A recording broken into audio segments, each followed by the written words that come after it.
This story, George Floyd's story, has become personal for so many people, including Black journalists, including our producer, Rabin, who put together this show. She worked long and very hard on this show, and I want to thank you personally, Rabin. I'm not sure where you're at right now, if you're in the control room or in the newsroom, but I want to thank you. You worked extremely hard on this show, and it certainly shows. It was during a conversation that Rabin and I had leading up to this show. I asked her if it would be okay if we brought you, our dear friend and our digital managing editor, into this conversation. This is Nakia Cooper, and she is no stranger to KPRC 2+ now. We've had you on before, but you are, you're a friend to so many in the newsroom, and you're a mom to a lot of people as well. And I appreciate you very much. Thank you. I appreciate you. And so when we came up with this idea, I had asked Rabin, I said, I would love to have Nakia part of our coverage on this day. Well, thank you. Looking back on that day, but also looking back on how you covered this, your perspective as a Black woman who is a journalist. Yes. What this movement, what these events meant to you, and how you objectively cover them for the larger audience, people watching. Well, I think the first thing I need to say is that I am the current president of the Houston Association of Black Journalists. And so, I am here as a representative, to sometimes in a voice, to try to make sure that we convey, or that I convey, what many of us are thinking, and it's a collective effort, right? And we are the Houston chapter, the local chapter of the National Association of Black Journalists. And the first thing I can say is this: we are definitely, or were definitely, sick and tired of being sick and tired, right? Yeah. You're sick and tired of covering these stories. And that's the first thing you know, is that I am a Black person, I am a Black woman, more so, I'm a Black mother. And I am a Black mother of a young Black man. And when I saw the footage of that man, Mr. George Floyd, calling out for his mother in front of everyone, and no one stepped in to help him, and no one felt that they could. And as the bystanders were pleading with the officer, he was pleading for his mother. As a Black journalist, right? We shed tears. And then we have the task of wiping them away and facing the camera and reporting the story, to keep the story alive, to keep the movement alive, to keep his memory alive, and to try to stop this from happening to another person. So that was a very hard, tough road to navigate. What is it that enables you to separate that from this?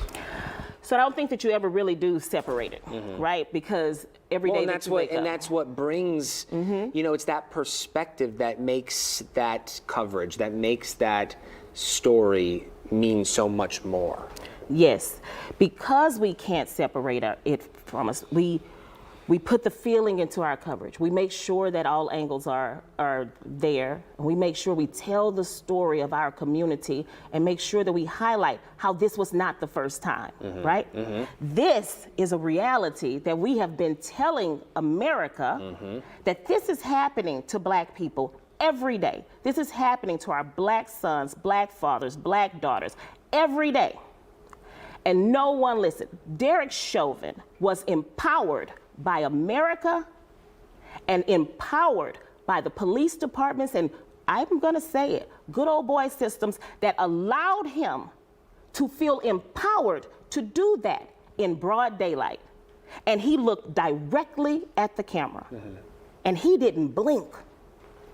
And I think what we all managed to do, Black, white, Hispanic, every journalist out there, we managed to capture the soul, or the lack thereof, of that human being that stared into the camera and did not move as he took someone's life. And knowing, a trained officer, he knew what he was doing. That has been encouraged Encouraged. for so long. Yes.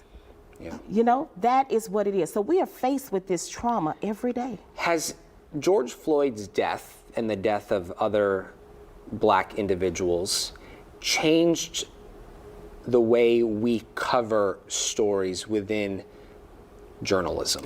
I think it did. Let me tell you why. So when Trayvon Martin, who was clearly a victim, when journalists covered it back then, they tried to criminalize him. They made him a criminal. People spoke about, oh, he smoked weed as a teen. Oh, he didn't get good grades, or oh, he did this and that, right? And the shame that came about. This young man was stalked by a racist who was also empowered by America. He was walking with Skittles and an Arizona iced tea in a neighborhood where his father lived, right? And they turned it around. And this time we said, oh, you're not gonna get away with that.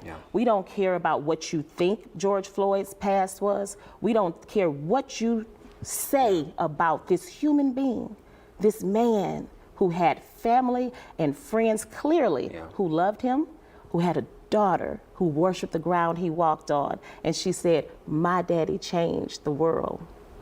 But why did he have to? Why did he have to die for us to get it? This is a tragedy and a travesty, and it continues. It does. Because you see officers mistaking tasers for guns, people getting slaps on the wrist, and this culture continues. Yeah. Throughout cities across the country. Throughout cities across the country. So when will enough be enough? And when will they get it together? And when will they say, you won't be able to do this to me anymore? At least through the powers of social media, through the powers of the pen, our journalists, right? The pen and our sword, right? Through the power of our battle shields, we get a chance to make sure we keep it out there and tell them, you're not gonna get away with this anymore. And we might not have the answers today. No. But we will continue to ask the questions so we get those answers tomorrow. Yes, we need to. Nakia Cooper, always a pleasure having you Thank here. you. I think we need to make you a mainstay on the 8 o'clock hour. I'm just saying, y'all better tell somebody now. Right? I'm sure they're watching. I wish we could be here under better circumstances. Yes. Better circumstances. Nakia, thank you. Thank